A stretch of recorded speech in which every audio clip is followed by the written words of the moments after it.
જય શ્રી કૃષ્ણ, જય દ્વારકાધીશ મિત્રો. આજે આપણે અધ્યાય 15નો છઠ્ઠો શ્લોક સમજીશું. ન તત્સયતે સૂર્યો ન શશાંકો ન પાવક યદ્ગત્વા ન નિર્વર્તન્તે તદ્ધામ પરમ મમ. મારું તે પરમધામ ન તો સૂર્ય કે ચંદ્ર દ્વારા પ્રકાશિત થાય છે અને ન તો અગ્નિ કે વીજળી દ્વારા. જે મનુષ્ય ત્યાં પહોંચી જાય છે તેઓ આ ભૌતિક જગતમાં ફરી પાછા આવતા નથી. અહીં પૂર્ણ પુરુષોત્તમ પરમેશ્વર કૃષ્ણના ધામનું વર્ણન થયું છે કે જે આધ્યાત્મિક જગત છે અને કૃષ્ણલોક અથવા ગોલોક વૃંદાવન કહેવાય છે. ચિન્મય આકાશમાં ન તો સૂર્ય પ્રકાશની જરૂર છે ન ચંદ્રની અથવા અગ્નિ કે વીજળીની, કારણ કે બધા લોક સ્વયં પ્રકાશિત છે. આ બ્રહ્માંડમાં માત્ર એક જ ગ્રહ સૂર્ય એવો છે કે જે સ્વયં પ્રકાશિત છે, પરંતુ દિવ્ય આકાશમાં બધા જ લોકો સ્વયં પ્રકાશિત છે, જે સર્વ લોકોના, જેમ કે વૈકુંઠ કહે છે. દેદીપ્યમાન તેજથી બ્રહ્મજ્યોતિ નામનું ઝળહળતું આકાશ બને છે. હકીકતમાં તો તે દેદીપ્યમાન તેજ કૃષ્ણલોક ગોલોક વૃંદાવનમાંથી નીકળે છે. આ ઝળહળતા તેજનો એક અંશ મહત્ત્વ અર્થાત ભૌતિક જગતથી આચ્છાદિત રહે છે. આ સિવાયનો જ્યોતિર્મય આકાશનો અધિકાંશ ભાગ આધ્યાત્મિક ગ્રહોથી ભરપૂર છે, જેમને વૈકુંઠ કહેવામાં આવે છે, અને તેમાં ગોલોક વૃંદાવન મુખ્ય છે. જ્યાં સુધી જીવ આ અંધકારમય ભૌતિક જગતમાં રહે છે ત્યાં સુધી તે બદ્ધાવસ્થામાં રહે છે, પરંતુ જેવો તે આ ભૌતિક જગતરૂપી મિથ્યા વૃક્ષને કાપીને દિવ્ય આકાશમાં પહોંચી જાય છે કે તરત જ તે મુક્ત થઈ જાય છે, પછી તેના અહીં પાછા આવવાની કોઈ શક્યતા રહેતી નથી.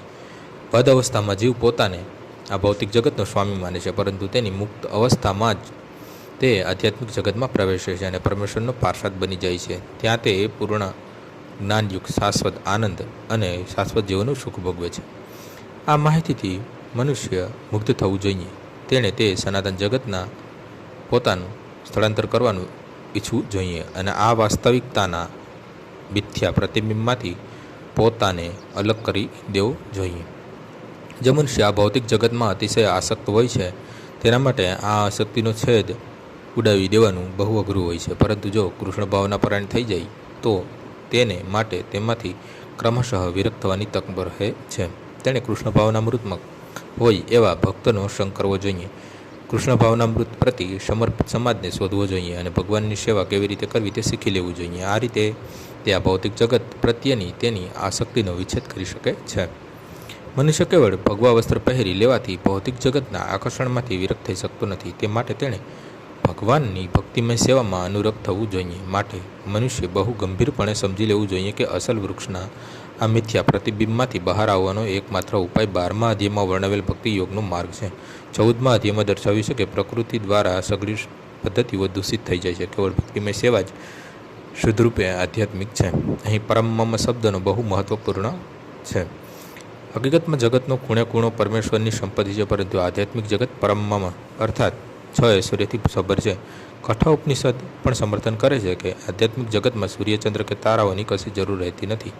ન તત્ર સૂર્યો ભાતિ ન ચંદ્રમ તારકમ, કારણ કે સમગ્ર ચિન્મય આકાશ ભગવાનની આંતરિક શક્તિ દ્વારા પ્રકાશમાન થયેલું છે.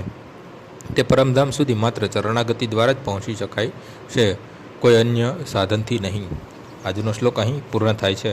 આવતીકાલે ફરીથી સવારે 6 વાગ્યે મળીશું. જય શ્રી કૃષ્ણ.